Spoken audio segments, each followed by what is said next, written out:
They want me to do it? Nope, they're going to flash.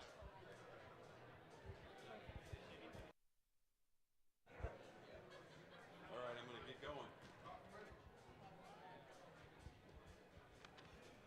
Morning, everybody. How you doing? Good morning, everybody. All right. Energy in the room's awesome. It's great to see everybody. Welcome to our Success in Real Estate's first event of 2025. Best attendance ever. It's awesome to see everybody. We're excited about a big year. We got a really special guest that flew in. Shout outs. We got watch parties going on all over the place. Our Goshen office has got a watch party. Shout out to you guys, our Warsaw office. And then a good friend of mine, Eric Malmberg, messaged me late last night. He's got over 400 agents up in Minnesota, and he said, I'm going to send the link out. Get me the link. So a big shout out to all the RE/MAX Advantage Plus agents watching our show. They've all been very helpful in making this happen, so thanks for being here. And then obviously I want to thank Scott Kellenberger with Home Warranty Inc. Here's Scott. He helped us make this happen. Events like this take a lot, and their support means the world, so I hope you'll support them in their business and with yours. So, I have a few other people to thank really quickly because I'd be crazy if I didn't. My team is amazing, and most of you know many of them, but I want to give them all a quick shout out. Jacqueline Myers, who's somewhere in here hiding. She's right here up front. Big shout out to Jacqueline. Hannah Hahn is in the back somewhere. Big shout out to Hannah. Melissa Schneider, she's up in the booth. Barb Davis Foster here. Shelly's in the back. Big thanks to you guys. And Kim Jenkins, who was our driver this morning for Q. Big shout out to her. Big shout out to Jason last night, who picked up Q late, I think at 11:30. So it takes a lot of effort to make these kind of things happen. So thanks to them. Thanks for you for taking the time to get here. Are you ready for a really big day? Okay. So I think I've told everybody this. I've been coaching and training agents for over 20 years, and one of the things I always run into is New Year's resolutions, business planning, you set goals. Everybody wants to accomplish things in their life. How many people get to the end of the day or the week and they just didn't get enough done? I should have done more. How many of you beat yourself up about it? Then you feel guilty and you start this cycle of not being productive. Well, being productive in this crazy business is most of the time all about our discipline and how we approach and attack our days. The freedom of our business is the main attractor to real estate, but the biggest problem agents have is handling all the freedom. You don't have to show up if you don't want to, and not many are going to say anything to you. So today is all about time management, productivity, and Q is going to talk to us about his Perfect 168, which is going to be an amazing system for you to take a little look at, and I guarantee you he's going to blow the glass ceiling off what you think you can accomplish in life. So I got a few things I want to say about this guy. Quintavius Burdette, known as Q, grew up in Mississippi and learned early on to work harder than everyone else to stand out. By his junior year in high school, he had earned scholarships in football and track. He attended the University of Mississippi, or Ole Miss, from 2012 to 2017. He played football and track. This is in the SEC, y'all. That's legit. After a brief stint with the Big Four accounting firm in Atlanta, Q returned to Mississippi in 2019 to pursue real estate, leveraging his high-energy personality. In his first 5 years, he built relationships that helped him close over 1,000 transactions in 5 years. In 2021, he sold 307 homes, becoming the #2 RE/MAX agent in the entire United States based on closed transactions, and he achieved the pinnacle status, which is over $2 million in GCI just for that year. He was the #2 agent worldwide for transactions in 2022 and surpassed $2 million in GCI again in a small market in Mississippi and Tennessee. He now owns 50 rental properties and 22 Amazon trucks. Q used commissions to earn and grow residual income of over $100,000 a month in just 3 years. Additionally, Q competed in the 46th season of Survivor, making it to 6th place. In case you hadn't heard, he was on that show called Survivor. So I hope you will all join me in bringing Q to the stage. He's going to bring the heat, and it's going to be a great day. So thanks for being here. Thank you, man. Yeah. Yes, sir. So thank y'all. First and foremost, I always like to start by just thanking the crowd. Because look, if I was in this room by myself, it would not be as fun. It's up to you guys to actually show up and make this event happen, not me. I have to be here. In a sense, you don't. So congratulations to y'all for actually showing up and making this thing possible. I know what some of you guys are wondering. He just gave you my bio, so maybe not so much now. But who is this country Mississippi guy who doesn't speak well on our stage right now in a hoodie? I know, that's what we're thinking. Well, I'm here to tell you guys and share my story and what I've found to be my best practices to allow me to continue to grow within my business. So where do I begin?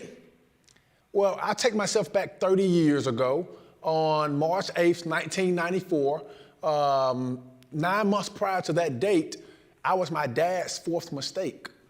And I know you're probably wondering why I call it my fourth mistake, his fourth mistake. And I think as he was coming out, he was thinking about his fifth mistake, because I have a sister who's 1 month younger than me. I'm one of 17 kids. Let's start there. Yeah, wow. If you're ever driving in Mississippi, you see a red pickup truck, get out the way. That's my dad. He cannot pull out of a driveway, I promise, okay? You'll get it here in a minute. But being one of 17 kids, it taught me a lot early on. Every single day in my household, there was a celebration or a fight. Either I woke up and I ate somebody's honey bun, or there was somebody's birthday, or somebody made an A on a test, or somebody scored a touchdown or a basket. So we had to fight or celebrate almost every single day. It was awesome. But some days, it wasn't so awesome. Like the days my dad would cook and put the food on the stove. And my dad's the type of guy, he works a lot. So he wakes up early, he cooks, he put the food on the stove, and he gets out the way. Well, whoever wakes up first, they have the option.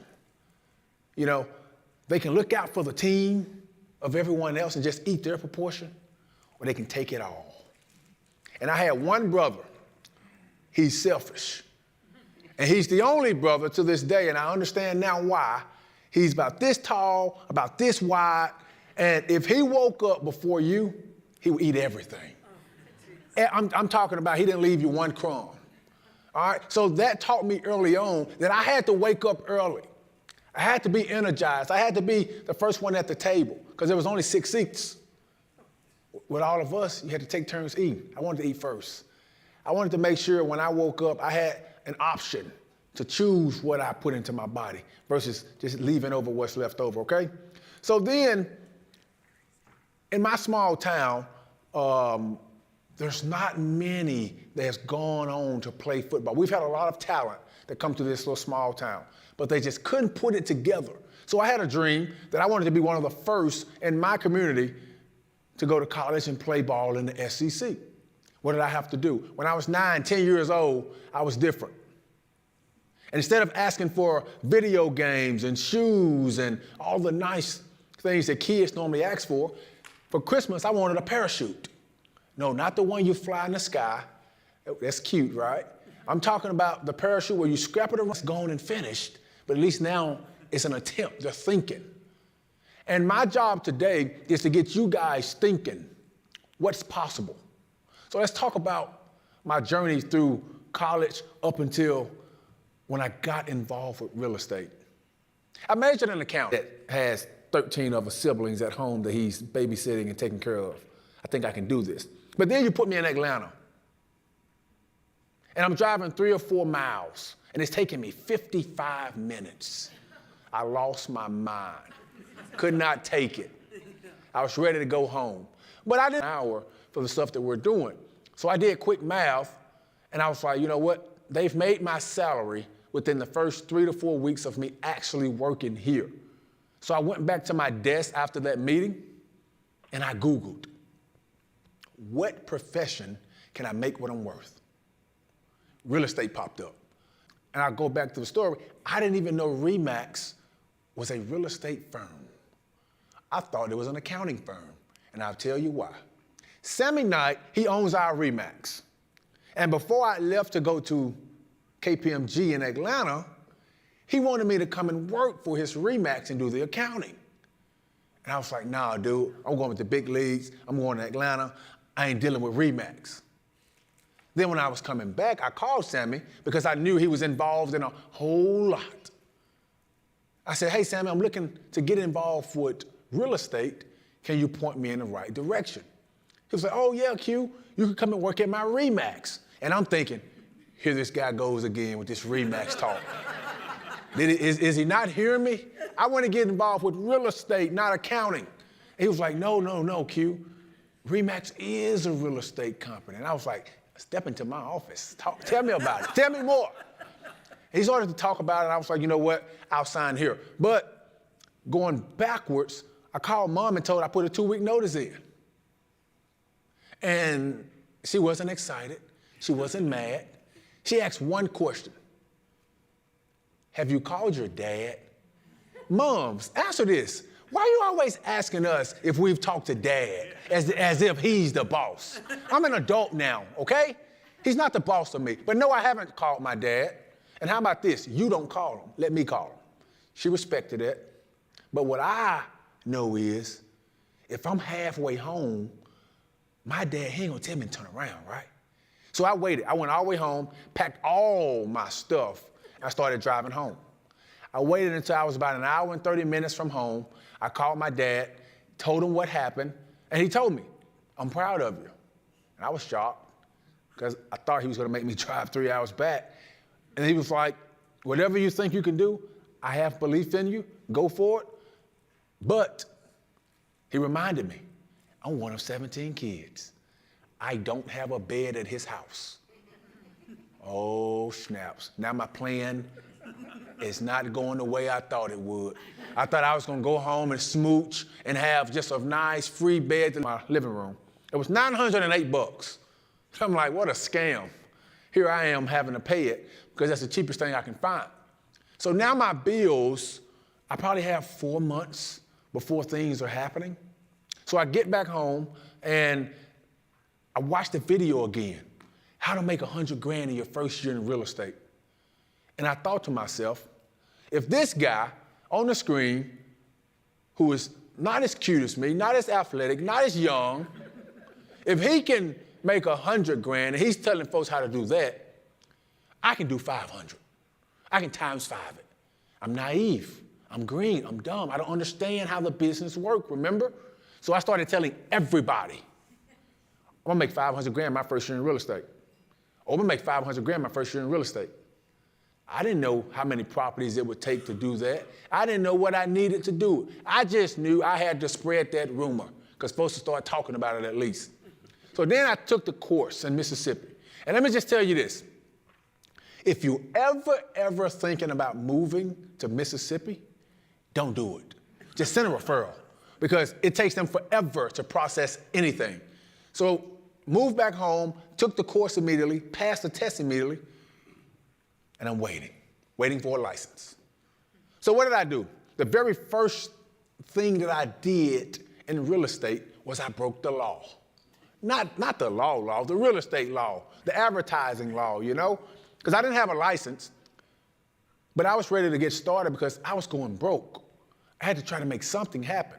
So I printed up a flyer, and it said, real estate agent coming soon. I had my bio and how I'm the best agent for them and how they should use me. And I went to town, knocking doors to pass them out. Going into grocery stores, passing them out. And I get a call from my broker. This is where this story always pisses me off because I think back to it. I'm just like, dude, come on. So I get a call from my broker, and he's like, what are you doing? And I'm excited because I'm thinking he's asking like, hey, are you out there working? Are you out there doing stuff? I'm excited to tell him I am. So I'm like, I'm passing out flyers. He was like, yeah, I know. I'm getting calls left and right. You can't do that. I was like, what do you mean I can't do that? You don't have a license yet. You're not a real estate agent. What you're passing out will get you in trouble, will get me in trouble. So I'm thinking to him, I said, well, man, I've been here 3 months. I don't have my license yet. I'm going broke. What can you do to help me? What pisses me off is he was like, let me make a phone call. 2 days later, my license was at the office. And I'm thinking to myself like, well, shit, you couldn't make that phone call 3 months ago? I had to break the law for you to get involved? Come on, Todd wouldn't have done that, I know. I know you wouldn't have. But now I'm licensed, and I'm so excited, I'm legal now, I can really go to town, right?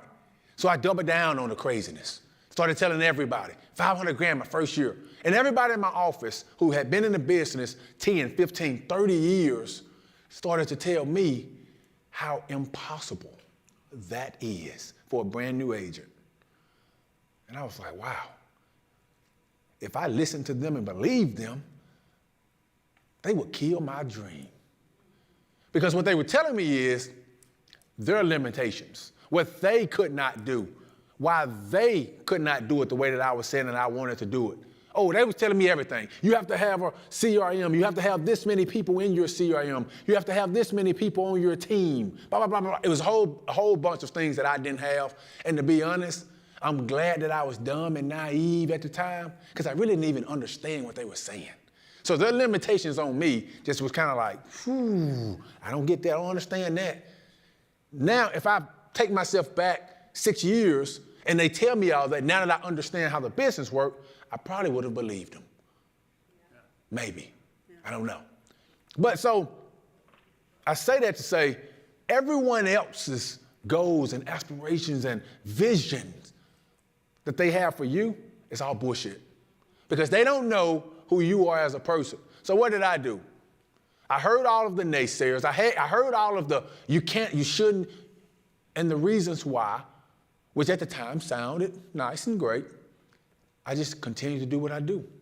My first 30 days licensed, I talked to over 6,000 people. There was over 200 folks every single day. I was destined to prove everybody wrong that it could happen and it will happen. But I got nothing out of it. 30 days passed by, over 6,000 people, not one deal.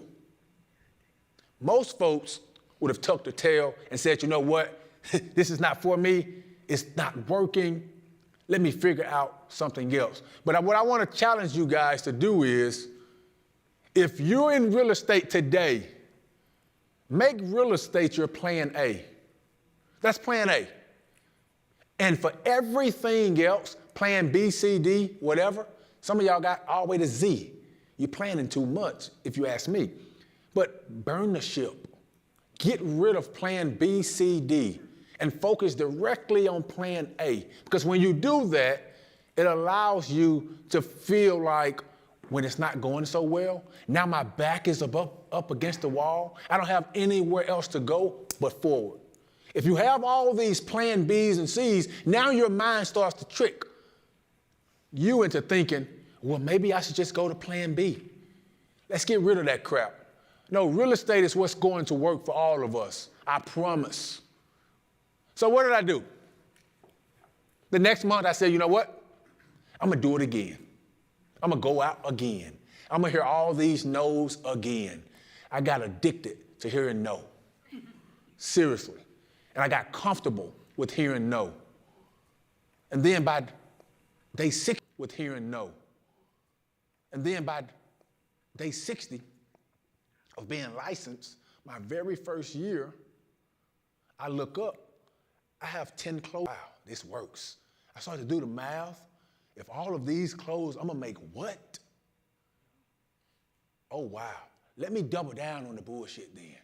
Let me go to Kroger and let me fill my basket up with groceries I don't intend on paying for.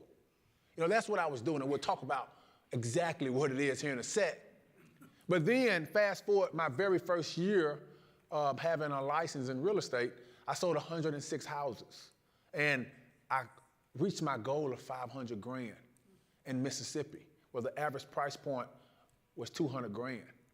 There was no excuse to be made. Fast forward then, I always have to have a prove it year. I have to do something, and then I have to prove why exactly it worked. So I said, you know what, I'm gonna do 500 grand. And now you're talking about year 3, the year that he's talking about, is the first year I actually hit pinnacle. How did that happen? Well, I'm in Vegas, I'm speaking, I'm excited, And there's a guy from California, all these Californians, I hate them. They think they're the best, right? Well, this guy, he proceeded to tell me and 3 other folks at the table that he hit Pinnacle. I was like, what is that? And he told me, I was like, oh, awesome, that's nice. You know, I'm gonna try to hit Titan this year. This is my 3rd year now. We're at R4, it's like March, and my goal is Titan. He was like, yeah, man, Titan is awesome for a guy in Mississippi. I don't think anybody could ever hit Pinnacle in that part of the country. And I was like, hold on, man. What you mean you don't think anybody can do it? So at that point in time, I shifted all of my focus. My focus was to prove him wrong and to prove everyone else around me what is possible. So I went back home, I drafted up a plan. What was my plan? I used to leave my office for buyers, sellers. Hell, I leave my office to just go change a light bulb if it got me some attention. I didn't care. But I switched it up. I said, you know what? I'm only going to leave my office for sellers, for listings. And I was making a whole bunch of calls. I was door knocking a whole bunch of neighborhoods. So to stop all that meant it was a risk. I was going into new territories that I really didn't understand. But I understood that it took me 30 minutes to get to any house to show within my marketplace. It took me 30 minutes to maybe show the house, and then 30 minutes to potentially to get back. That's an hour and a half. In an hour and a half's time, I can talk to another 40, 50 people. If I just do that over and over and over again, I might get lucky. Then I also had to change who I was calling. I used to call everybody, 1 house, 2 house, 350. Then I changed it to, I'm only going to call folks who owns 10 or more properties. And you might ask, well, Q, how do you get that data? It's real free and simple. The tax assessor. I go to the tax assessor, I put the tax assessor in alphabetical order, and it shows me who owns what. I count them up. Once I get to somebody who owns 10, let me call Jack. I call Jack and I ask Jack a real simple question. If they're looking to add more to their portfolio or get rid of their portfolio, I made a list. Then I would go to the next person. So I had this long list of folks who wasn't willing to sell anything, but was willing to buy. And then I got lucky. Came across a guy, had 71 properties. He's ready to get rid of everything. And I have this list of folks who's ready to buy everything. You know what I did? I broke my finger trying to hang up the phone to start dialing these folks to try to put this deal together. Fast forward 5 hours later, every single property he had was sold to somebody on this list, off-market deal. I'm the only agent, 11 million at 6%. And now I'm thinking, uh-oh, this guy in California, he's in trouble. If I get a couple more of these, I'm on my way. I got excited, I got addicted. So I started calling more and more. I grew this list longer, then I came across another guy, 85 doors, 15 million. And you're guessing it right. I'm the only agent, and I put the deal together off market, closed within 45 days, 15 million, 6%. And now I'm thinking, I know the guy in California is in trouble now. Because now it's only like July. And I have 5 more months to try to make this happen. Oh, let me just double down on the bullshit then. Continue to call. I grew this list a lot longer. And then I came across another guy in August that put me way over the top of Pinnacle, 55 doors. And he had some Class A properties. Put the deal together, off market again. And it was like, you know what? I have my system now. I have what I do best. I'm going to continue that. But before I got to that point, the first year grinding it out to sell 106 houses, I was in the grocery stores. I just kind of hinted at it. And I was in the grocery store being the most annoying person you would ever meet in a grocery store. And you might ask, well, how? How was you doing that? Well, if you're getting grapes, I'm getting grapes. I'm getting the opposite grape as you, and I'm asking you questions about why are you picking up those grapes. And my sole purpose of picking up the grapes is to give you a business card at the end of our conversation. Then I would go to the milk aisle. You pick up whole milk. Gross. Cannot digest that. I pick up 2% milk. I don't even drink milk. But we're talking about why you think whole milk is better than this and this. And here we go. We're having a fun conversation. I go to the ketchup aisle. You pick up ketchup, I pick up mustard. We're going to talk about this thing. But every single time, every single place I went, I made it intentional of I'm going to meet brand new people. Every single time, there's no question about it. It wasn't until Kroger started to kick me out. And they wasn't kicking me out because of, people started to complain. They started to pick up on, this guy's filling up his cart full of groceries, not purchasing and not putting anything back. So that was my mistake. I should have probably just put all the groceries back, right? Maybe I should have bought them. I don't know. But Kroger started to stop me at the door. No, not today, sir. I said, I'm grocery shopping for real today. I got my card. So they followed me around, and I was like, you know what? I'm done with Kroger. I'm just going to do it in the parking lot. So I started helping folks put their groceries in the cart. But what I was doing is growing my database without even having one. I was a brand new agent. I didn't know anything. So what helped me continue to grow? We're going to talk about it today. The perfect 168. What does that mean? The only thing that separates you from the person you're sitting next to, from me, from Todd, from anybody else in this room, is the way you view and use your 168. We all have the same opportunity every single day. The same opportunity. 168 hours.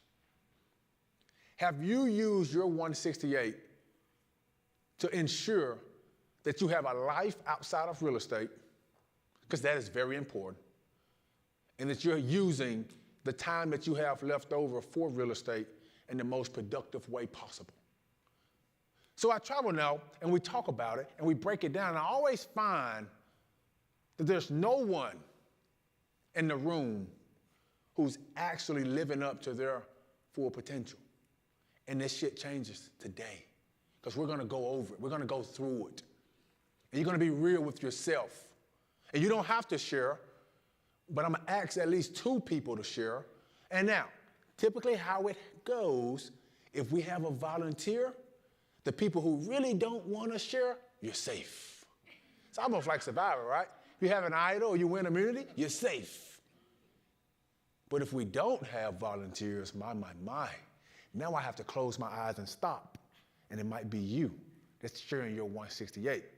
So now you have to convince at least 2 people to raise their hand, okay? So let's start at the top.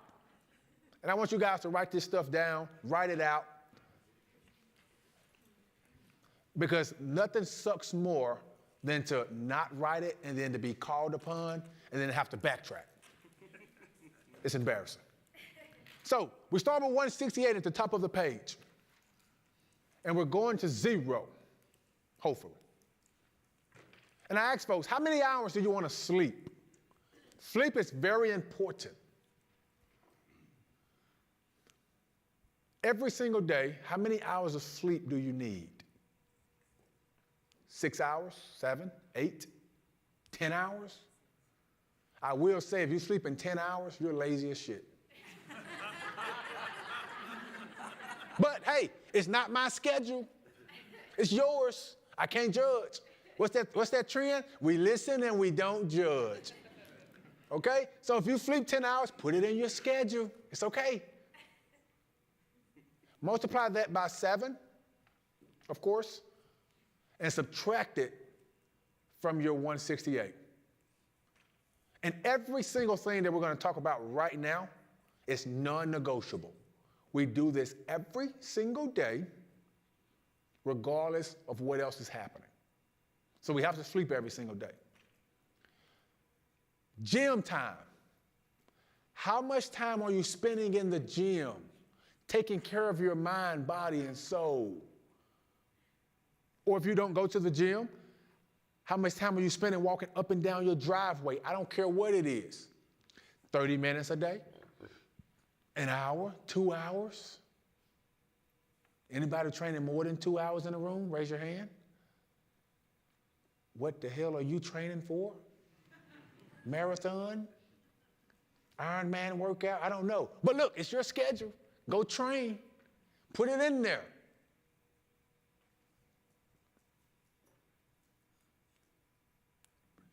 Family time. That's important, right? How much time do you need every single day with your family? If you have kids, you're picking them up from school, dropping them off, helping them with their homework, just hanging out with them, I hope. How much time are you spending doing that every single day? Or you want to spend doing it? 4 hours a day, 5 hours a day? I think that's important. Multiply that by 7. And same thing with the gym, multiply it by however many days that you're working out. Hopefully we're doing something, at least 30 minutes a day, every day. But again, no pressure. Personal time is next. And if I need to slow down, just tell me.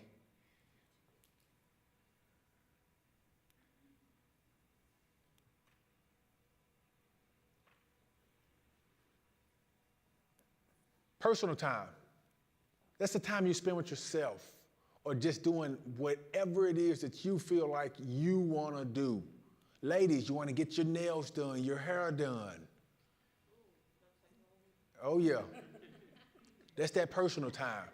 You want to just go hang with your girls, get a coffee, watch your favorite show, watch Survivor on Wednesdays. Guys, want to go play pool, go hunting, go fishing, sit in the cold tub. I don't know what else men do here. But whatever it is, it's your personal time to do it.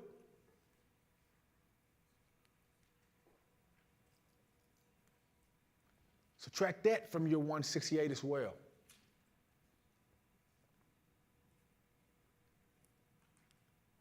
We all should have a number now, right? Of what's left over. Before we go on, I want to remind you, everything that's in your schedule right now is non-negotiable. You have to do it. This is what keeps you sane. This is what keeps you happy. Now, write a big 40 on the page. Because now, we're going to acknowledge the time that we spend on bullshit. You have 40 hours a week now for BS. That's to mingle and hang out around the office, to be on your social media, whatever else that you guys do here for BS time. You have 40 hours of it. There's no excuse for you not to have a life outside of real estate. Now, this is where the volunteers come in place. Again, it only takes 2 for it not to be you. If I don't get 2, I have to close my eyes and stop and point. So I need 2 volunteers that's willing to now tell me how much time that they have left over. I have, look at this, 2 right here. Good gracious. We'll start with whoever's closest to the mic. Todd in the back, right there next to you. Well, that's fine too.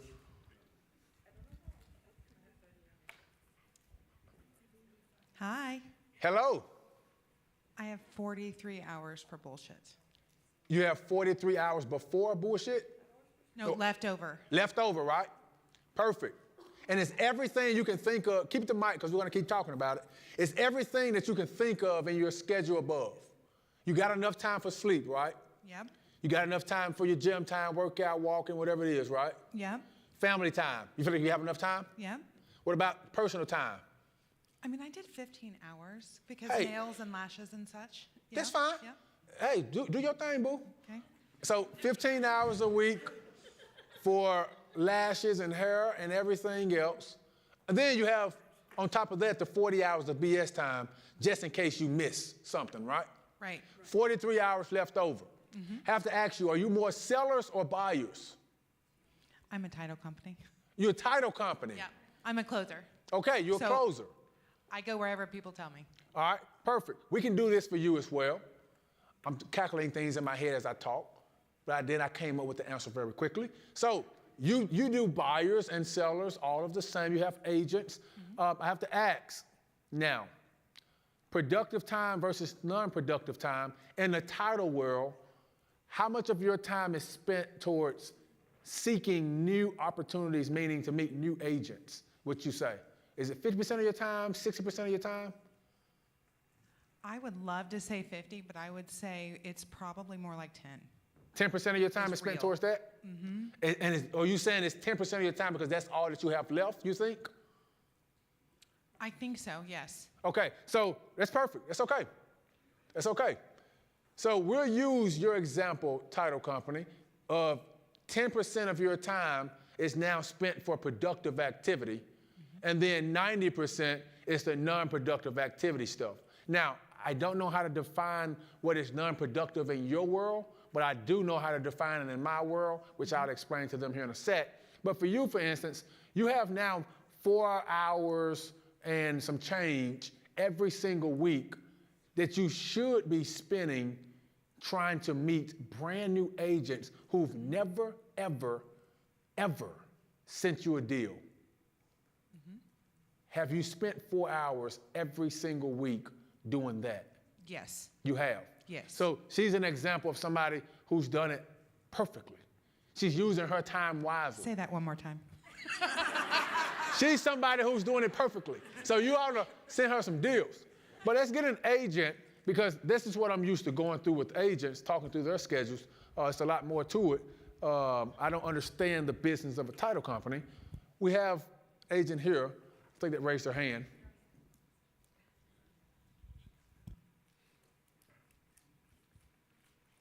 So I have 20 hours left over. 20 hours left over, right? Okay. Are you more sellers or buyers? Both. You're 50-50, you would say. Yeah, I'm brand new. I'm brand new. That's okay. I That's don't okay. actually have Brand new 20. agents get it done too. Trust me. I was there once. How many days out of the week do you want to work? 6. 6 days. So 20 divided by 6, how much time does that give you every single day? Probably gotta do the math real quick. A little over 3 hours a day. Okay. Okay. 3 hours. Yeah. Yeah. Yep. So it's about 3 hours and 12 minutes to be exact. Okay. All right, so 20 hours left over, 6 days a week is what you have. You're 50-50. So now what you have to do is break your time down more closer to the 40% for productive activity, 60% for non-productive activity. What is the difference? You're talking about productive activity, non-productive activity. I'm always productive, right? That's what we're thinking. But we have to change how we view these things. So non-productive activity is everything you do after you get the business. Writing a contract is non-productive activity. Showing I buy your house is non-productive activity. Checking an email is non-productive activity. Putting a sign in the yard, non-productive activity. Putting a lockbox on, regardless of what it is. But it's what continuously make our business go round and round and round, right? We can't not have that non-productive activity time. That is perfect. The time that is also now, remember, everything before that 40, it was non-negotiable. The other time that's also non-negotiable is your productive activity hours. It's everything you do before you get the business. It's what continuously drive your business this way. Because most agents, what happens is they get their database, they get their set group of folks that they're working with, and then they stop. They don't think about being productive anymore, and they're so consumed at all the non-productive activity stuff that they see their business do this. Psh, psh, psh. We want to get rid of that. So for her, for 3 hours and 12 minutes a day, if she's breaking her time down 50-50, she has about 1 hour and 36 minutes every single day for 6 days out of the week. And she's actually more buyers, she's even, so it's actually 40-60. So it's right at an hour and 5 minutes a day that she has to work on productive activity. In that hour and 5 minutes, she should be meeting anywhere from 10 to 15 brand new people every single day for 6 days out of the week. And I'm gonna ask you, since you've been in the business, have you met 10 to 15 brand new people every single day? So she's not using her productive activity hours the way it should be. But you're not the only one, I promise you. If everyone else was to break down their time right now, and let's say, for instance, regardless, if you're more sellers than you are buyers, you just break your time down 50-50. You can spend more time on productive activity, spend less time on non-productive activity if you're more sellers. The buyers is what take up most of the time. So when you do that and you ask yourself, okay, I have 3 hours now of productive activity. And for y'all who don't know, if you have 3 hours, you should be meeting anywhere from 30 to 50 brand new people in 3 hours. Are you doing that every single day that you're committed to work? If you're not reaching your full potential. And if you're not, when are you going to start? It's not easy to sell 300 properties. It's not easy to sell 50. But I can promise you this, if you don't focus on the family aspect of your time, everything before the 40 hours of bullshit, and the productive activity hours, you will never have enough time to do your non-productive hours because you won't have anything to be non-productive on.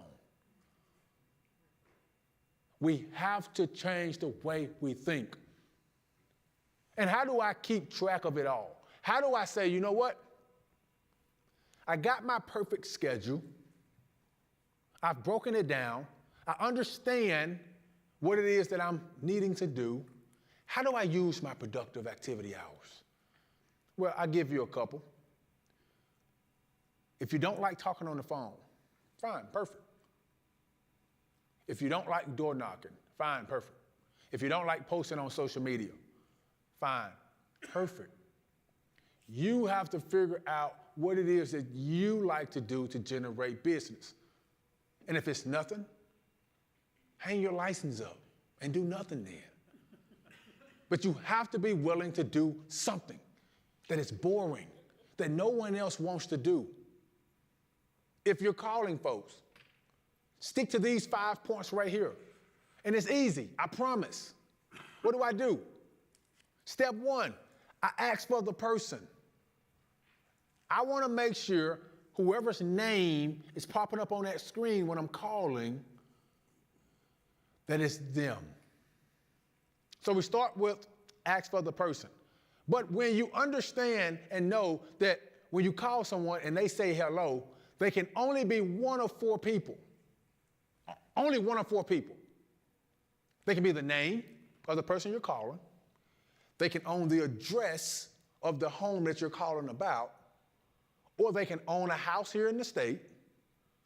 Or they can want to own a house here in the state. And we just go down there until we get a yes. And it goes a little something like this. Hey, can I speak with Susie? Yes. Okay, we go to step 2. No, this is not Susie.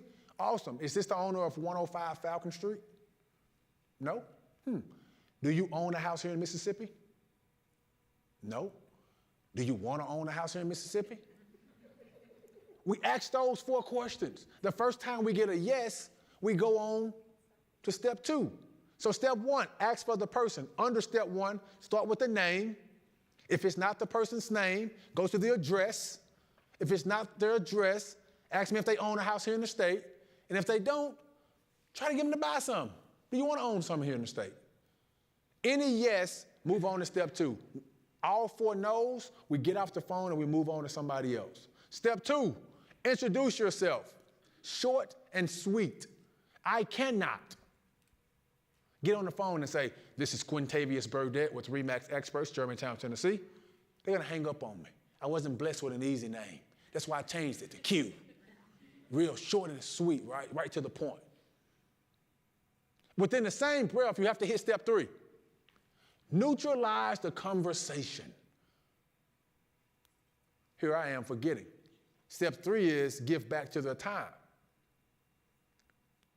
It's the most important thing you can do on a phone call. Hey, it's now a good time for you.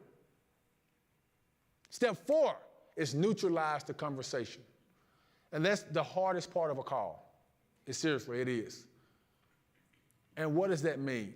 If I'm calling you about potentially selling your house or you buying a property, I need to neutralize the conversation, meaning I have to try to relate to you in some way very, very fast. So what do? I say, hey, you know what? Ole Miss, this year we missed the playoffs in football. Do you think Lane Kiffin can get it going next year and we make it?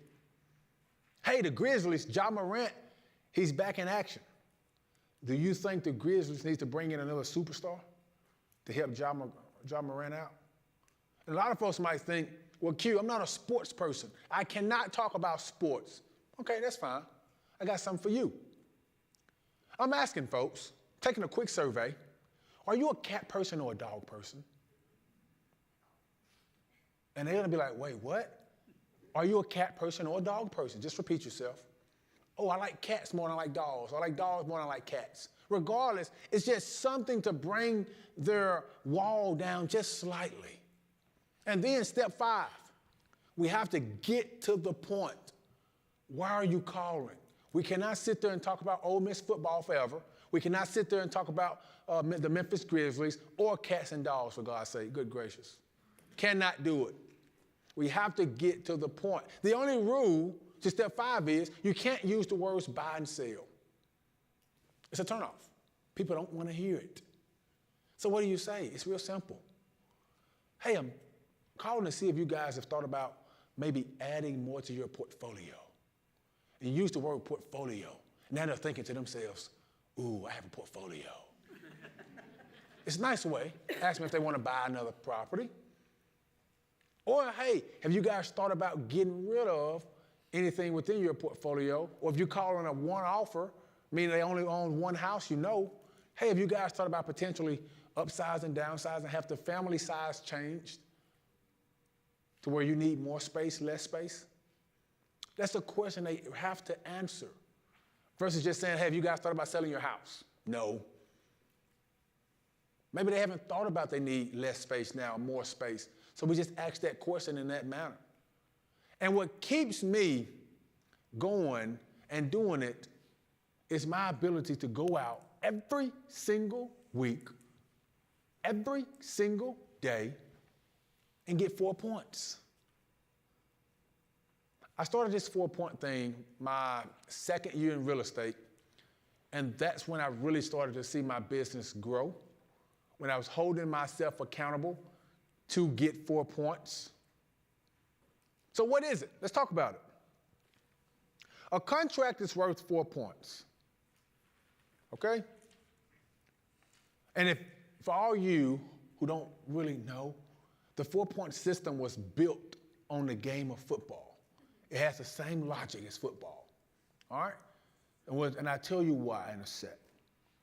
I had to create a game within myself when I was done playing that measured my success, but also gave me something to do every single day. Because it's 4 points a day, period. And the great thing about it is some days I come in the office and I only get 4 points. And then some days, there's some raggedy agent in my marketplace who pissed me off. And I go in my office and I try to run it up 40, 50, 60 points. So if you're in my office place and you really want to piss me off, just say something like, oh, Jessica sold more houses than you last week. Oh, we'll see about that, Jessica. And then I go in my office and I go crazy. I'm the guy in the building. I crank up my loud music in the back. I'm in there yelling, let's go, because I want everybody else to know that he's in here working, and he wants you to know, and there's nothing you can do about it. My broker comes back there sometimes, hey, Q, we're getting complaints in the front. Can you quiet down? And I'm like, dude, you're the same guy who let me go 3 months before you got my license. Tell them to leave the building, because I'm not going anywhere. That's me. I'm that annoying agent, okay? But 4 points every single day is the goal. 4 points a contract. You get 2 points for a listing agreement. And a lot of folks always ask, Q, do we get points for the listing appointment? What if we go on the listing appointment and they don't sign? Do we get the 2 points? If your favorite team is lined up for a field goal, 2 seconds left, down 2 points, and this little janky kicker misses, did you win the game or lose? You lost. So you don't get points for attempts, baby. You have to get the dang thing signed and sealed with you being the agent, okay? Buyers. You get 1 point per buyer. And I was asked, Q, do we get 1 point per house that we show the buyer? I wish it was that easy. I wish in the game of football we got 1 point for every single play we ran. So I asked folks, if your team scores on the first play of the game, how many points is that? 6. If it takes them 13 plays to score, how many points is that? 6. So you get 1 point per buyer. I don't care if you show them 1 house or 50. But the buyers represent a game, a new game. So for every new buyer you have, you get a point for them every time you take them out and show them, every single time. And then my favorite point, because it's the no excuse point, it's everybody can do this point, it's the half a point. You get a half a point for meeting potential customers or clients that you're looking to do business with within 90 days. That's somebody to say, you know what? When my kid graduates college and it's January, or they graduate high school, we might be looking to sell or buy. Well, I can pull out my calendar and say, well, they normally graduate in May. That's about 90 days from now, right? I get a half a point for that conversation. They don't have to do anything. Just the conversation of them being a potential, you get a half a point. So I know it's not realistic to say, oh, I'm gonna get a contract every single day. Oh, I'm gonna get 2 listing agreements every single day. Oh, I'm gonna show 4 different buyers. But there's a combination of all of that that shall allow you to get 4 points. And if everything else fails, go out there and talk to 8 people. Find 8 folks in your marketplace that's looking to do something in 90 days. And a lot of agents say, well, Q, that's hard. It's really not hard when you ask the title company, have you ever had a day where you did not have 1 closing on the board? Ask multiple title companies. I guarantee you they tell you no. You know why? Because people are buying and selling houses in this marketplace every single day. You just didn't spend the time trying to get to know them and find them. So now you have a purpose. To go out there and try to meet 8 people. And who cares if you're the annoying one? Let me tell you what I do to be annoying. I have a moving truck with my face on it. And it says, buy or sell with me, use my truck for free. Okay? Fine, right? What do I do to be annoying? I drive my moving truck when it's not being used, and I go. And when the light turns green, you know what I do? I sit there. And I wait till all the cars behind me honking, and they driving around me, and they're all upset. But guess what they have to do to be upset? They have to look at the truck as they're passing by, flipping me off. Look at that face there on that. Read the side of that truck there. Then I go to the highway. What am I doing? I get in the fast lane, and I go about 45. Now all of the trucks and cars are, but guess what? They got to look at the truck to do it. They have to complain somewhere. And they remember my name. So maybe, hopefully, one day, someday, when I call them on the phone or I knock on their door, they'll say, you was the annoying one. No, I'm going to say, you were the one that was in a rush. You should slow down, buddy. And now we have a connection, right? But if I did not do that, if I wasn't willing to be annoying, I would never, ever, every single person I meet would have to be a brand new face. I don't like that. So go out there and be annoying, be talked about. When you go into restaurants, you're paying to be there. I'm going to get something out of this bill. I'm tipping, I'm getting something. That's a cheap lead to buy. So what I do every single time I'm sitting down in a restaurant, on my way out, I stop by 2 or 3 tables. Hey, I don't mean to interrupt your dinner. Oh, that's good, by the way. But here's my card. If I can ever help, let me know.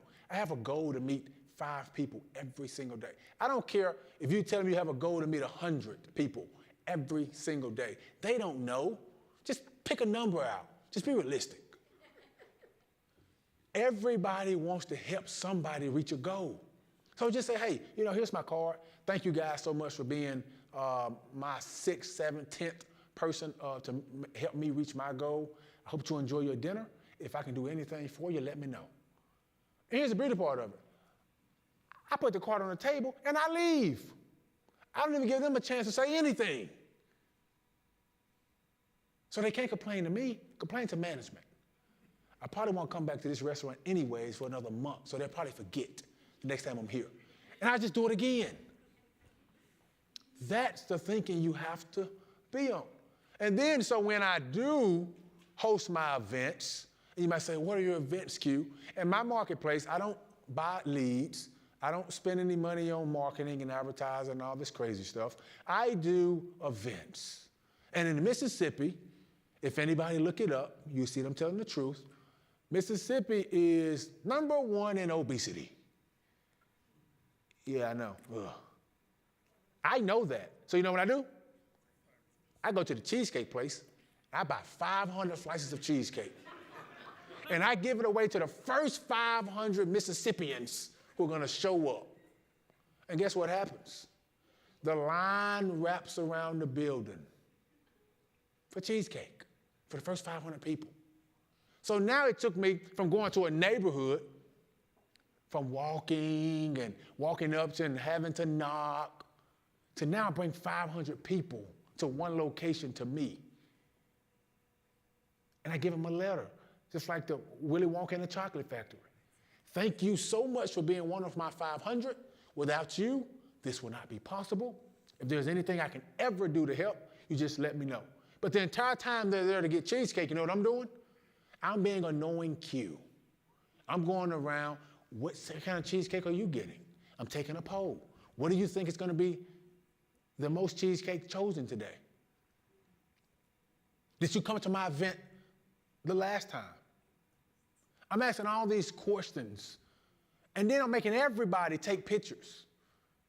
Take a picture, boom, hey, make sure you post that, tag me. So now I take $2,500 is what it cost me to do that event. 500 people come. Let's just say out of the 500, I probably take photos of maybe 300 of them.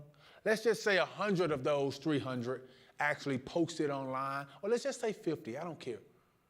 And let's say those 50 have 500 friends at least on Facebook. We all know we have more than 500 friends on Facebook, right? Multiply now how many folks have seen my face and what I've done within the community. Just for spending $2,500 and actually being there, being present. So I made a physical impression on 500 people, and then online, on their social medias, on my social media, when they tag me, I've made I don't know how many impressions. And then the newspaper get involved.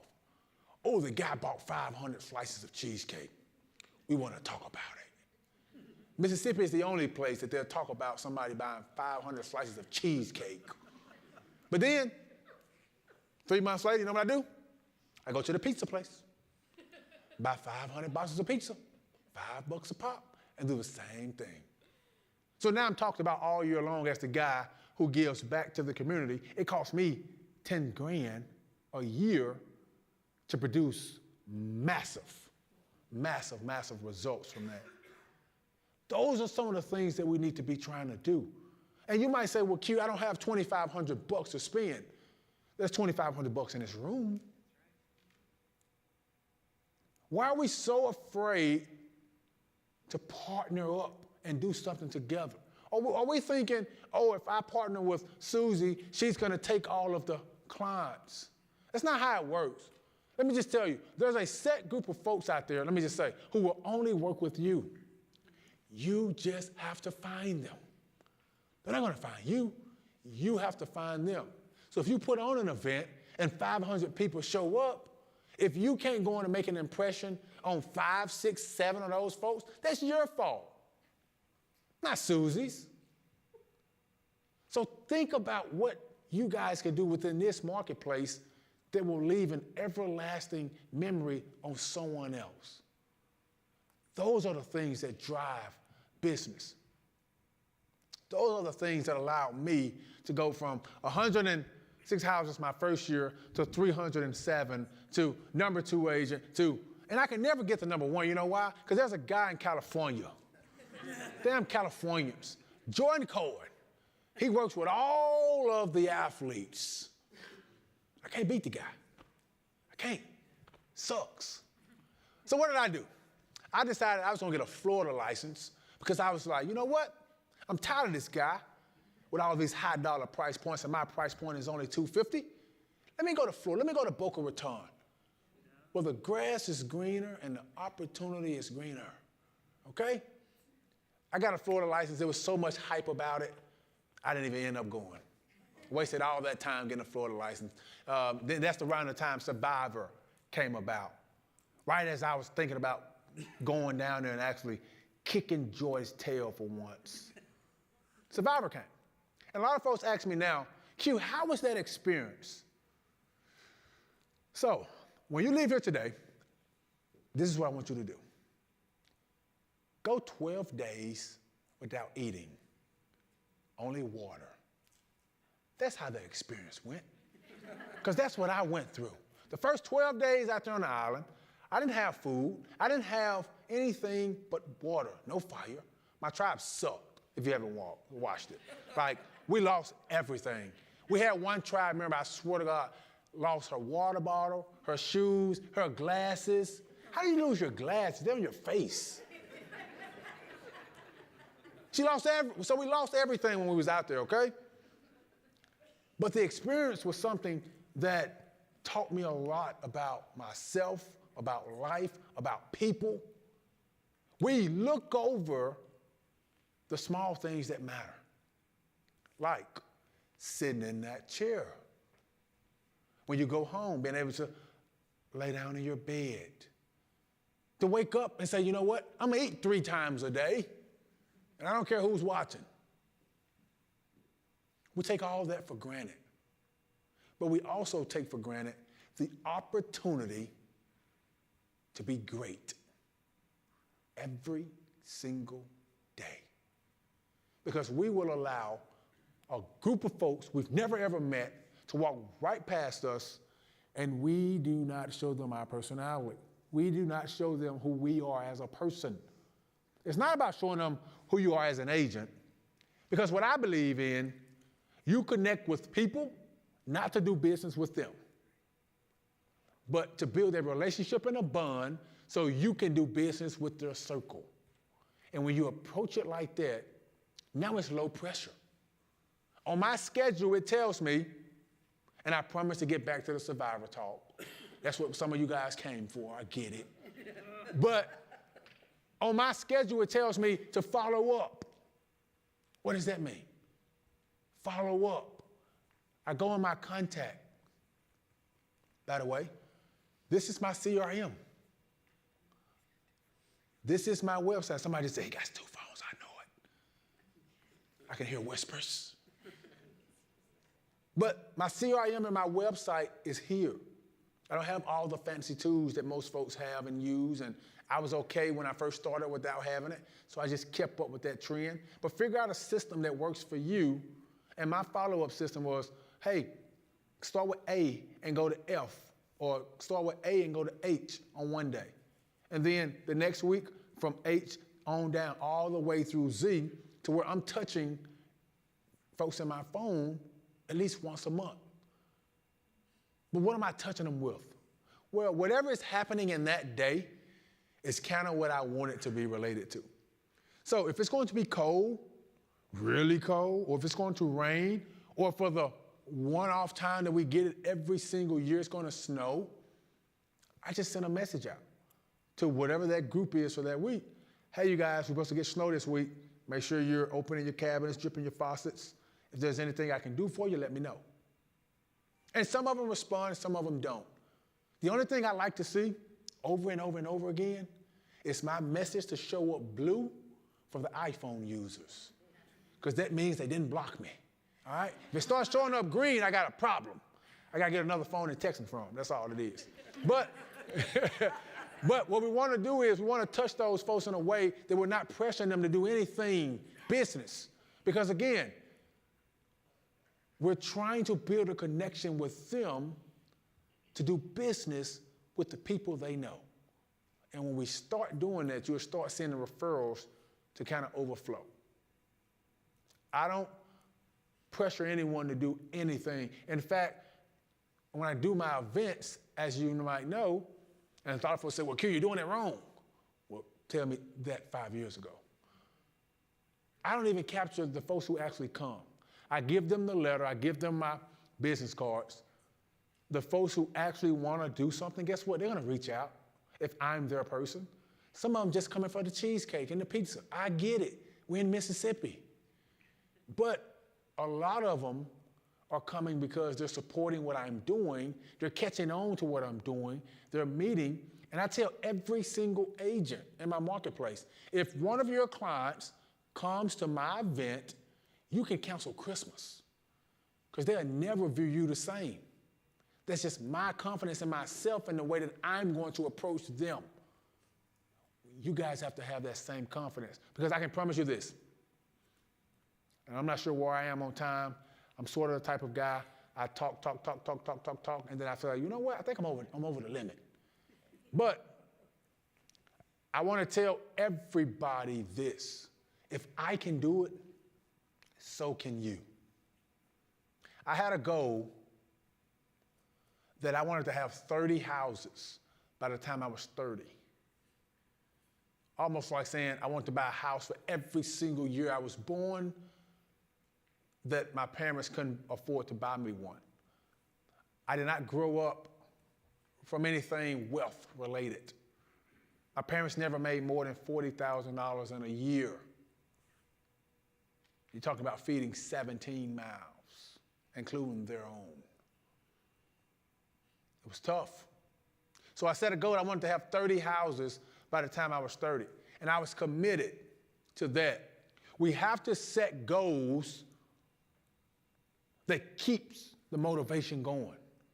So my first year was to prove everybody wrong, that I can actually make 500 grand in my first year. The second year was to prove it to myself that it wasn't a fluke. The third year was to prove it to that guy in California that pinnacle can be reached. The fourth year was to also prove it to myself that it wasn't a fluke. My fifth year in the business, other folks might ask, what did you do then? So I did an experiment. That's the same year that I was going on Survivor. So I said, you know what? I know I'm leaving. What I want to do is I want to see how much business will just come to me naturally. I'm not going to do anything. I'm not going to make a call. I'm not going to door knock. I'm not going to do an event. I'm just going to wait for my phone to ring to see whether or not what I've built is actually something.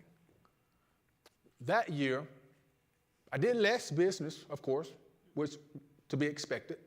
I had a lot of fun, but I still, in Mississippi, and I tell folks this because, you know, it is what it is. I don't sugarcoat. I still did 700 grand in GCI without doing anything on my business. So what did I learn then? The business is not about me. It's about working smart, working hard, showing up, making connections.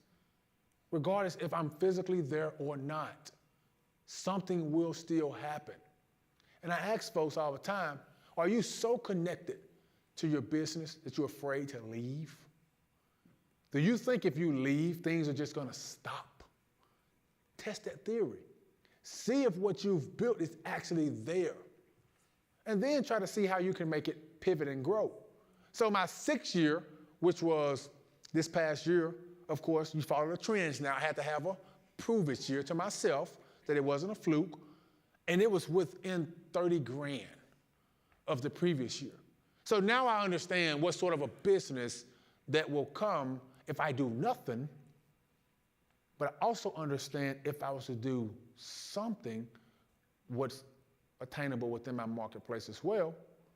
But I was so focused now on buying 30 houses before I was 30, I was going broke every single month.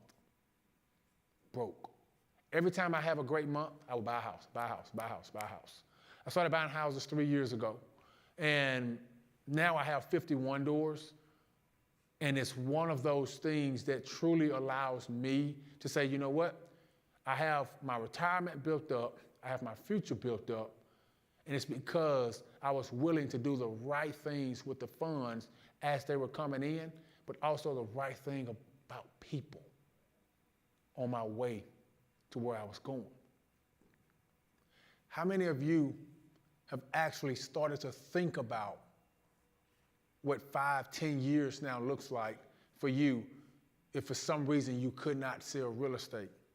Don't make the mistake that I've seen all over the country where agents, they have a lot of success, but they yet put any dime back towards the future by investing in what you do, real estate.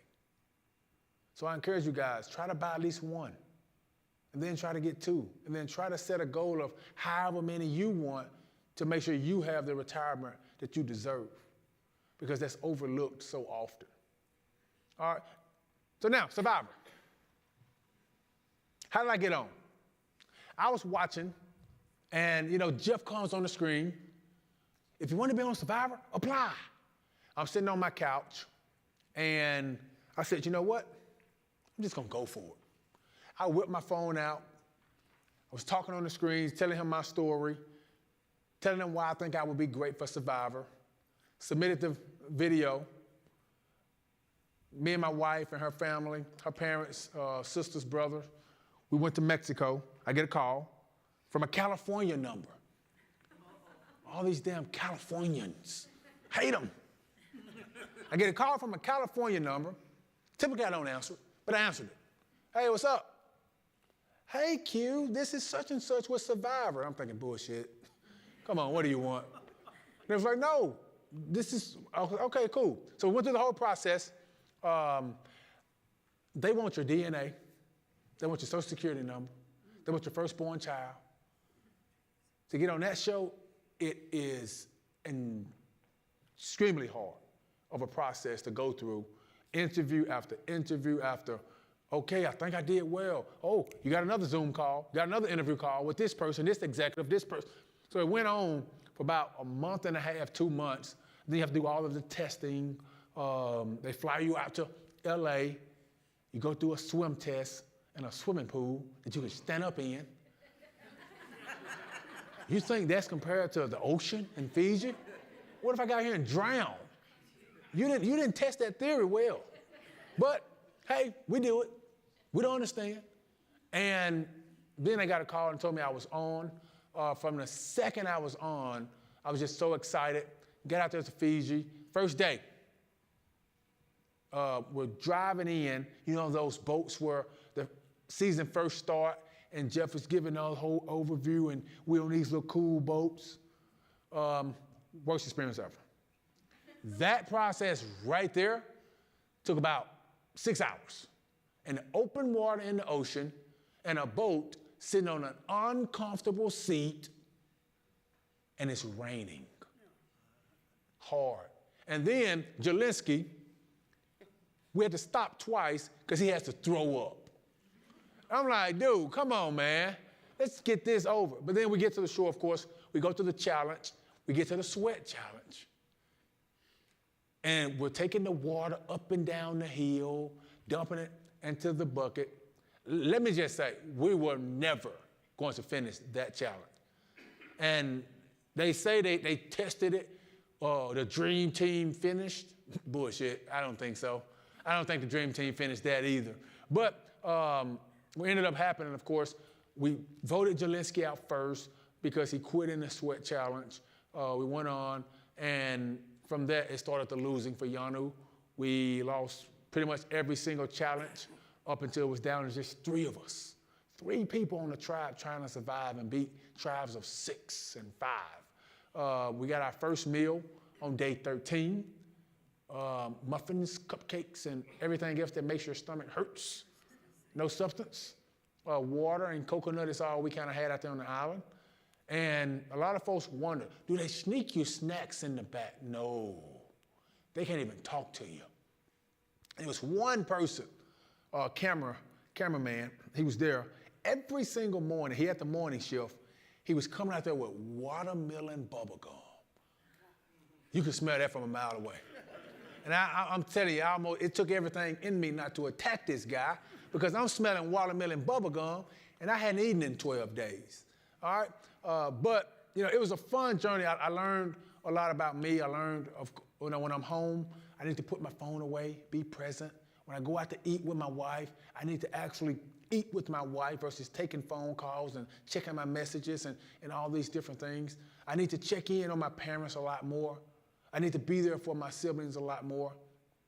Those are the things that's going through my head when I'm out there. I need to step back and just really, really enjoy life a lot more.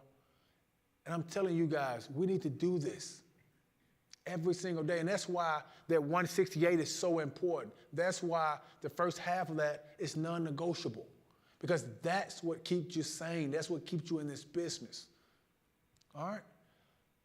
I want to just end with this right here.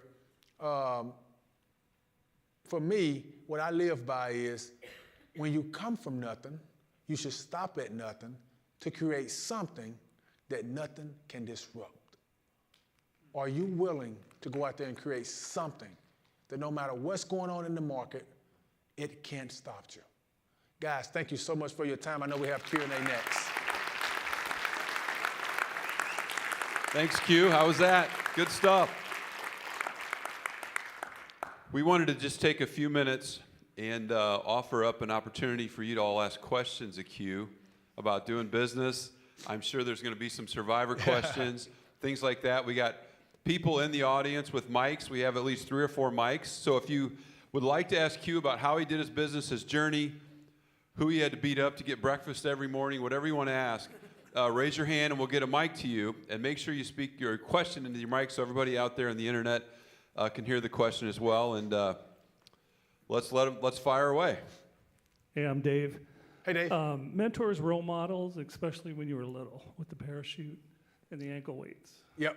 So mentors, role models when I was small. To be honest, when I was growing up, I looked up to my dad a lot, just from the standpoint of I understood early on kind of why he wasn't at all of the football games, and but it's not the role model, the equation you would think. Everything that I've done, I've kind of equated it to doing the opposite of what I actually grew up with and seen. Whereas my dad had 17 kids, I have 1 now, and I'm 30, and I'm thinking like, okay, do I get to 2, 3 before I just stop? I'm not going to 17. My dad worked 30 hours a day if he could. I didn't want to do that. But then also just not having, wanting to be the first was enough motivation to me that I did not have many role models to kind of look up to, because most of the folks are doing the same things in my community. And what happened was a lot of folks will say, hey, Q, why you didn't look out? Well, for me, I've always been a person who say, you know what? I don't want to look up to someone that I don't really know and recognize and know what they're doing behind the scene or what they're going through on a day-to-day basis just based on what I'm seeing. So I wasn't the type to gravitate towards folks. And that's probably why, all my life up until now, I've never smoked, never drank. And I was at Ole Miss, one of the partiest schools in the country, and all they do is smoke and drink. And because I did not look up to folks in that way, I think allowed me to go to college and be myself and be different always. But also I didn't think that stuff would help me anyways with what I was doing. But to answer your question, I think it was just more so my surroundings was the biggest role model to me to say, you know what, I want to change this, and this is the reason why. And that kept me running from everything that I had ever seen and done to be able to do something great. Yep. You have done such an amazing job in real estate and obviously are somebody to look up to. And just hearing that right there and keeping yourself out of trouble just by instinct. So this is not a real estate question. Okay. Because it's really important to me because I see you and I think, gosh, you've had so much experience in your 30 years. What are you doing in your community to give back? Yep. What do you volunteer? How do you volunteer? What do you do? Great question. So a lot of my events, believe it or not, is a way to give back because I'm bringing all these folks in together. Yes, is there a component of business related to it? Yeah, but also, kids, I give away bikes. I mentor, I go to the schools, I talk to them, I show them a reason to continue to want to be kids, to be successful. I let them know that, being an athlete is tough. Not everyone can make it doing that, but everyone can make it if you was to say, you know what, I'm gonna think about going further with my brain than I do with my legs. So I think most of it is a lot of this, a lot of traveling to places like this, also giving back, telling my story to hopefully to inspire one person. That's the same thing that I'm doing within my marketplace. And we have the days where we go to the park with the kids and everyone comes and show up, and we do the bikes every single year. And those things are not attached to my real estate business at all. It's just Q the person. But doing that, and everybody knows now, Q's in real estate, it brings some sort of a business aspect to it as well. So just making sure I'm there present, I'm showing up, the kids have access to me. A lot of folks, of course, that look up to me now that didn't because of Survivor. So a lot of folks have questions and they want to take pictures and they want to talk about it more and more and more. And a lot of these players, they cut themselves off to the public. I don't do that. I make sure I still show up to the schools. I make sure I still go up there and just hang out and do that thing within my community. Yep. Another question in the back. Hi, you've had a lot of success, obviously, but I was wondering, where are some aspects that you are still finding that you're struggling with? Or when you get into a rut, how do you find that you are pulling yourself out of that? Yeah, so believe it or not, the struggle for me was stopping, slowing down. That was a struggle, saying no to opportunities that I should have said yes to. But at the same time, the days where things just not clicking, I understood that, I'm going to hear no. But it only takes one yes to make all those no's just go away and mean nothing. And my focus every single day was to get to 99 no's. Because if I was so caught up and attached to the yeses, if I got one of two yeses, I would stop.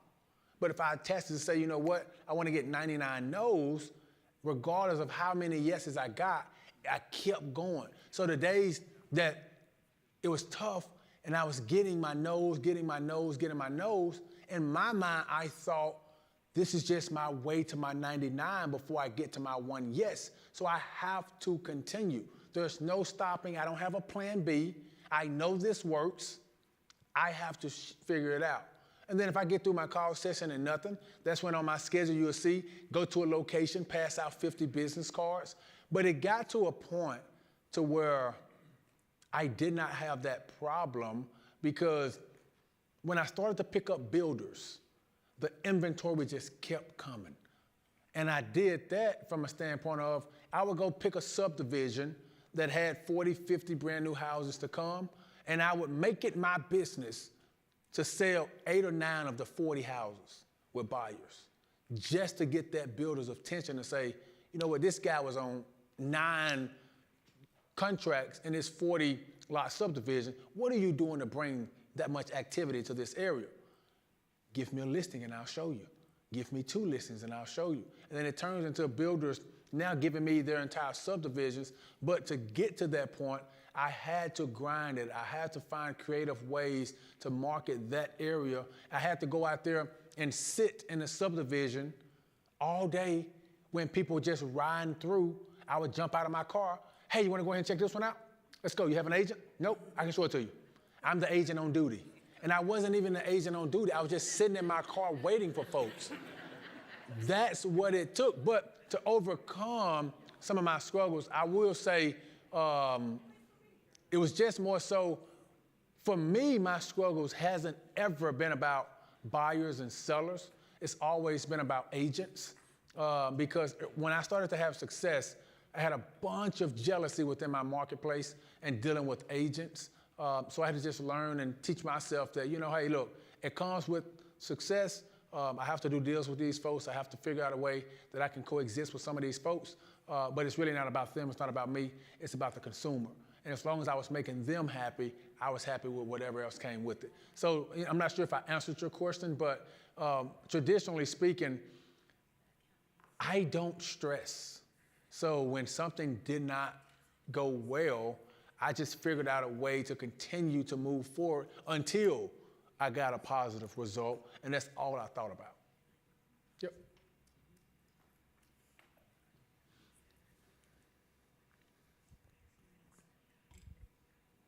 Yeah.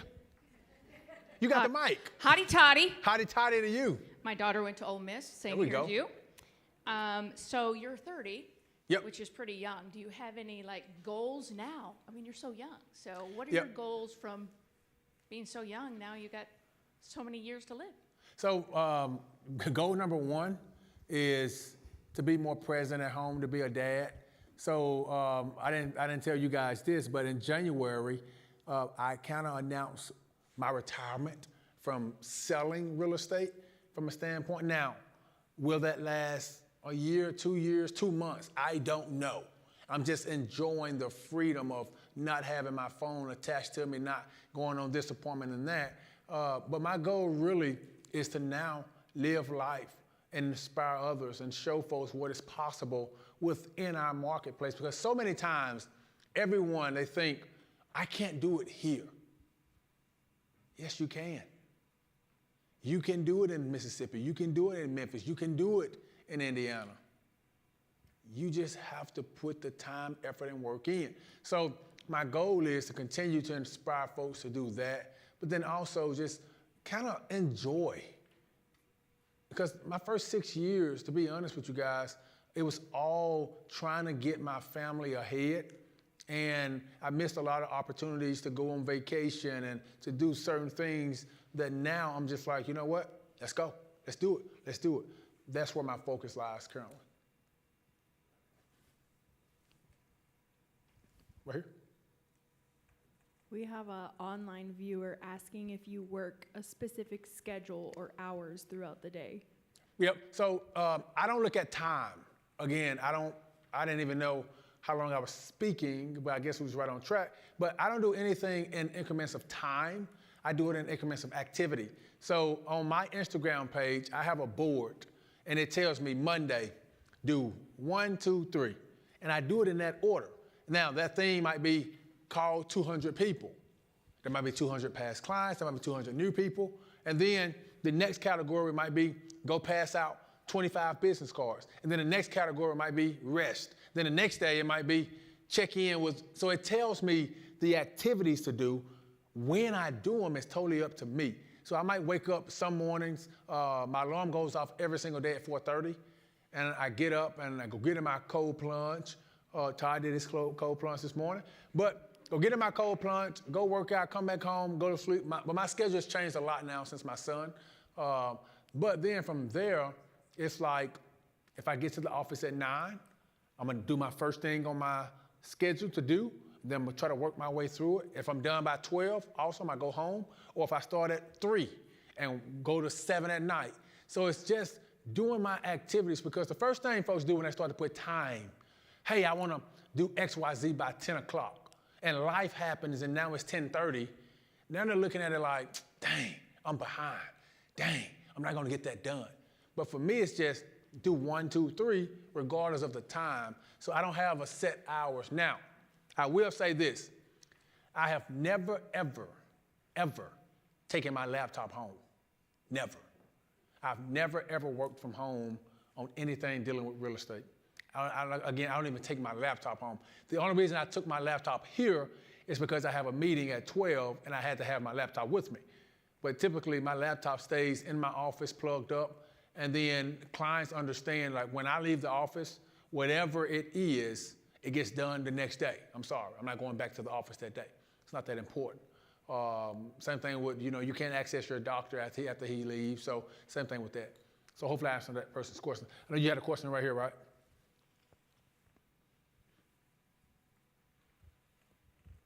Would you elaborate a little bit on the BS time? Yep, BS time. It's exactly what it is.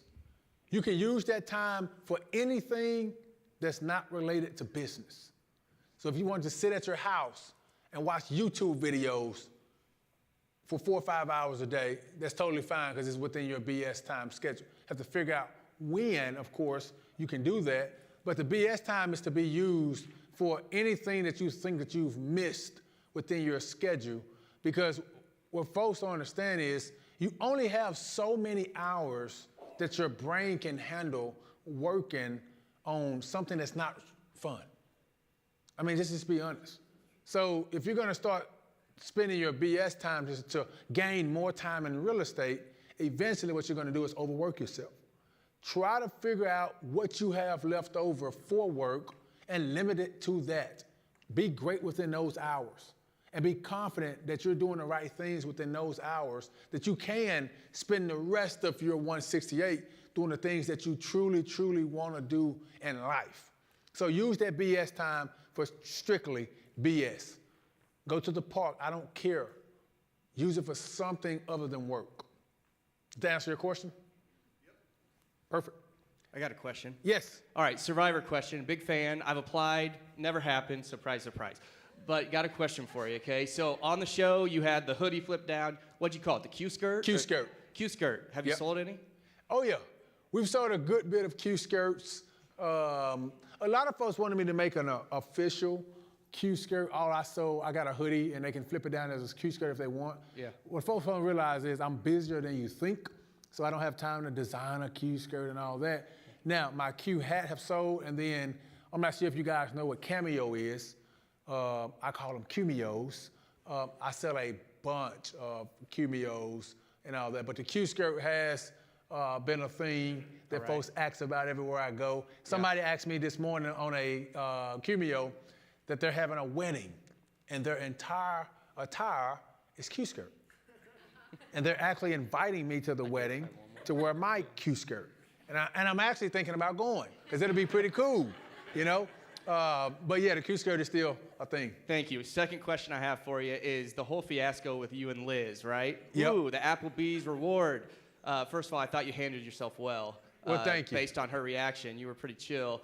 Have you guys spoken since Survivor? We have, actually. So after it all happened, and after Liz, we got back and, it aired, we talked. Liz actually contacted me about investment strategies, and she wanted advice on.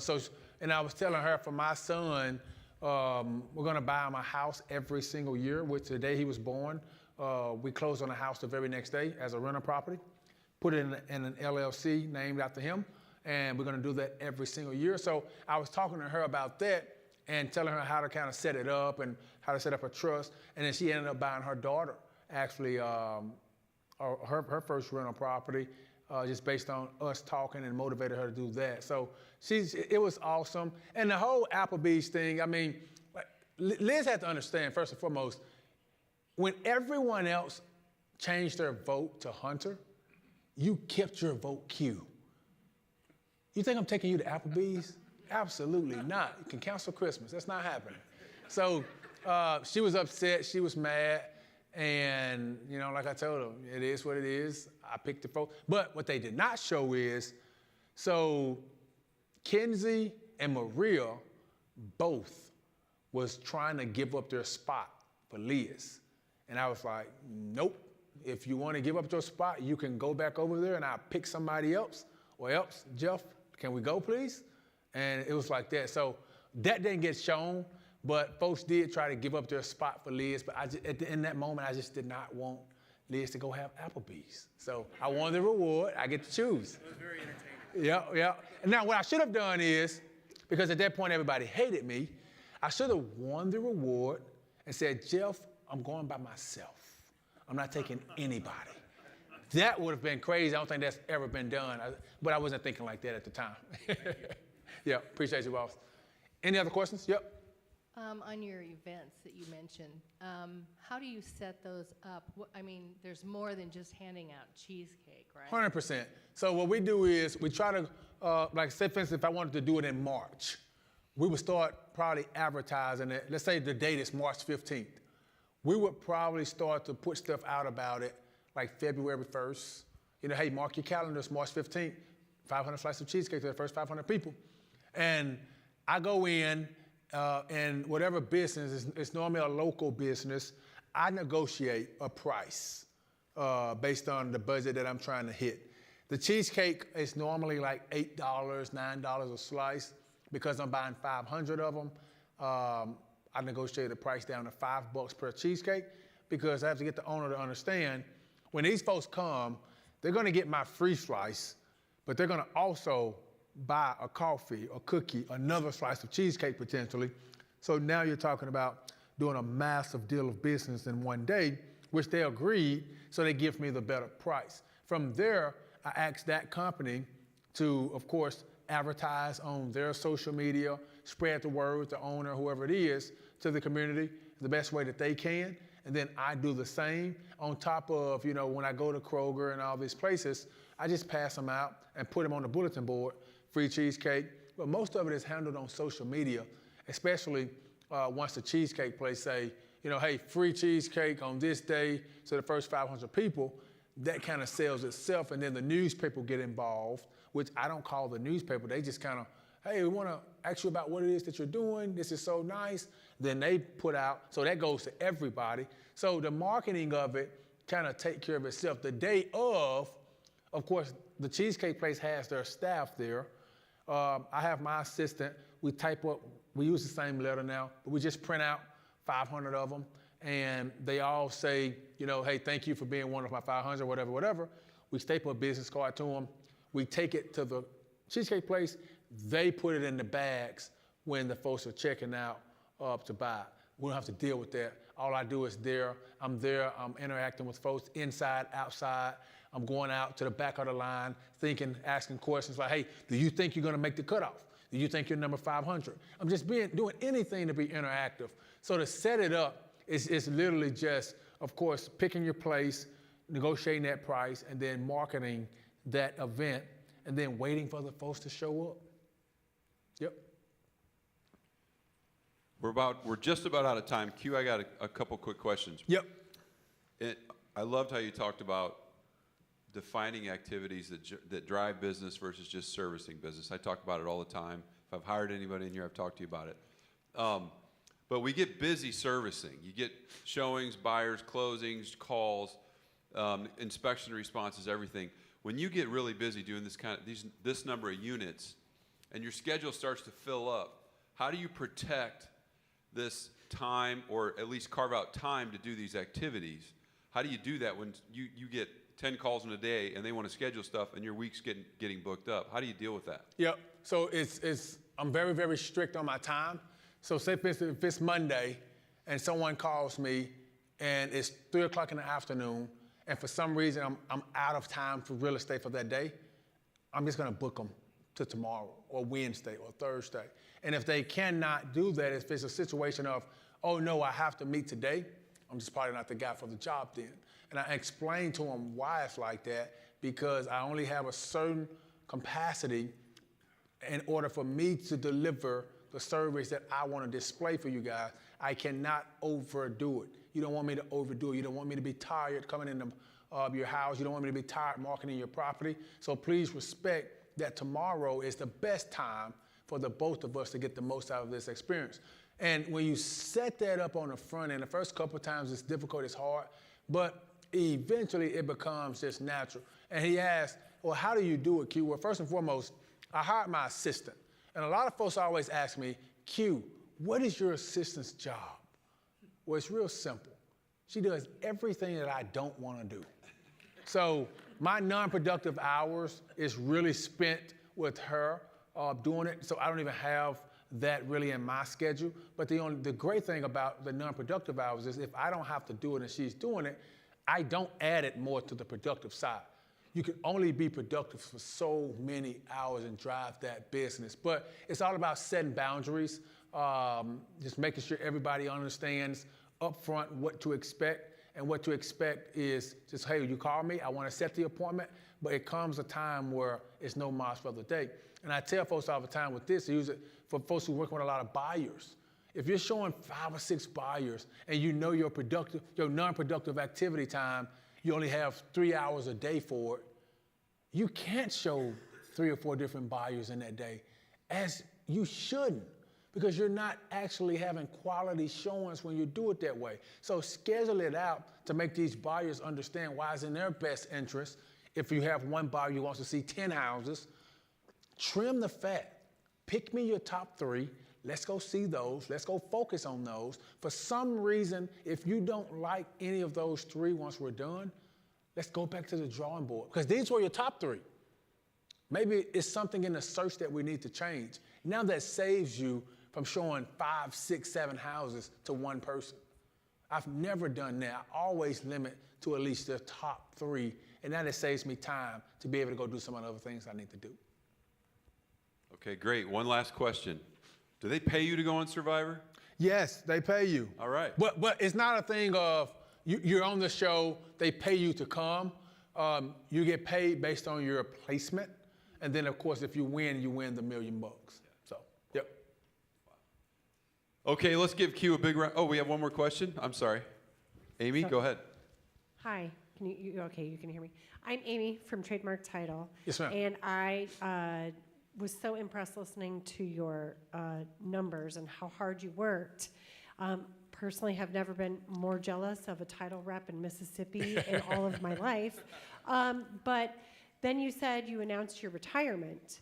And my question is, you put so much work into building that book of business.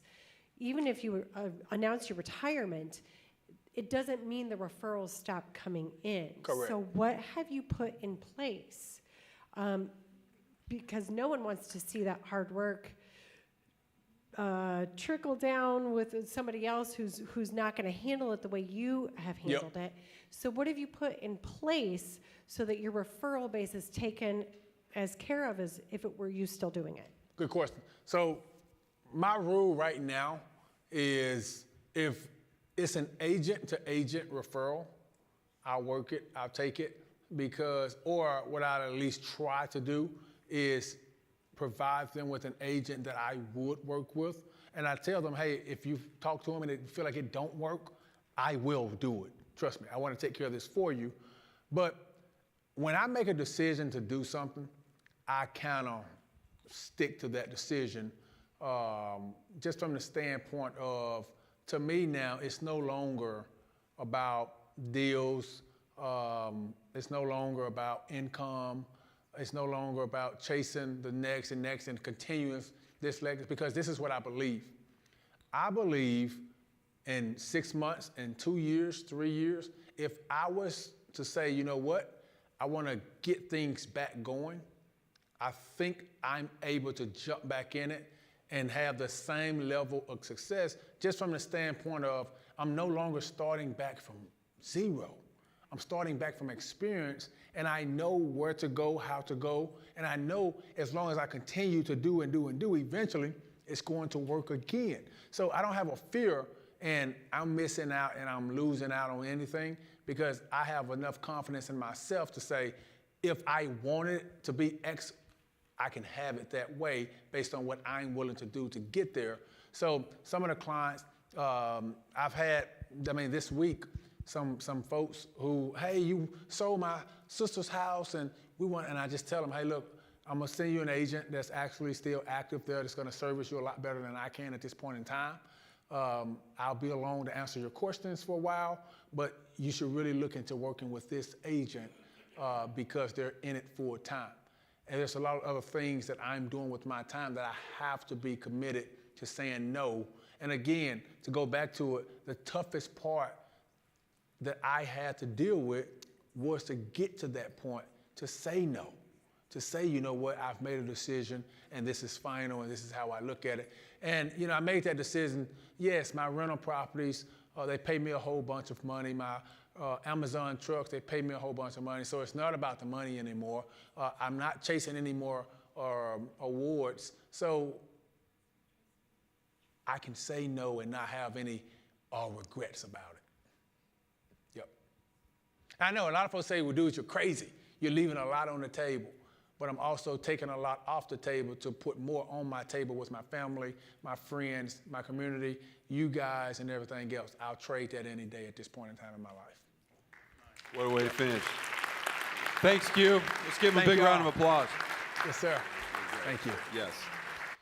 Hey, a couple quick things. We're going to have some people around the audience, and when you're leaving, Q's going to stick around out back if you want to get your photo with him. Please do so. Post to your network. Let them know you're investing in yourself. Tag success in real estate. My takeaways today, and he said it right at the end, it's not about the time, it's about what you put into the time. So the time doesn't mean anything, it's what you do with the time. And then he also broke down, you need to figure out what activities drive your business and what activities don't. Because everybody feels good when they're busy, but most of the time, you're busy not accomplishing much. So you got to figure that out. You got to get disciplined, break it down, and spend more time on the activities that drive your business. So great message. Super pumped Q were here. You were great. Let's give him another huge round of applause. As always, to finish the day, we got a raffle and we got some giveaways. So I'm going to draw a few names here. We've got 7 books that are all totally in line with his message today. And so I'm going to draw names here. And if you hear your name, come on up, and Barb will deliver you the book. Our first winner, I'm going to mispronounce this, Danye?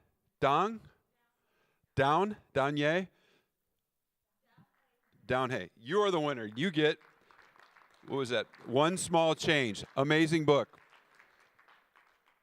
Okay, next winner. What book do we have next? Oh, The 1 Minute Manager. Here we go. Sam Snyder. Sam, is Sam in the house? All right. Here you go. Yep. All right, our next winner. Gemma. I know Gemma's here somewhere. The Gap and the Gain. One of my all-time favorite books. You're going to love it. Thank you. All right, next winner is... 10X. I know Bob just read this one. Tandala Jackson. Is Tandala here? Anywhere? All right, great. Another great book. One of my favorites. Let me drop that there. What do we have here? The Energy Bus. I wish we could just plug into Q and get some of his energy, we'd get a lot more done. Bob Cayley, right up front here. All right, we got 2 more to go.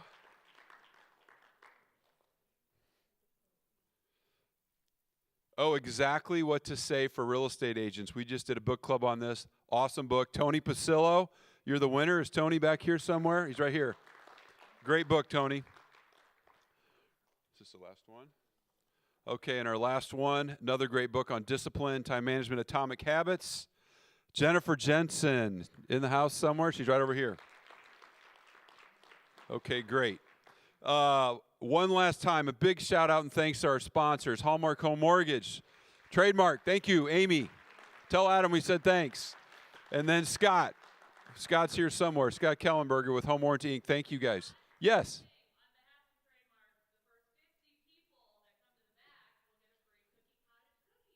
Nice. Did you guys hear that? Free Cookie Cottage cookie for the first 50 at the trademark table. So anyway, thank you all for being here. It was a great event. Big shout out to Q. He brought it today. Have a great year, and we'll keep you posted on our next event. Take care.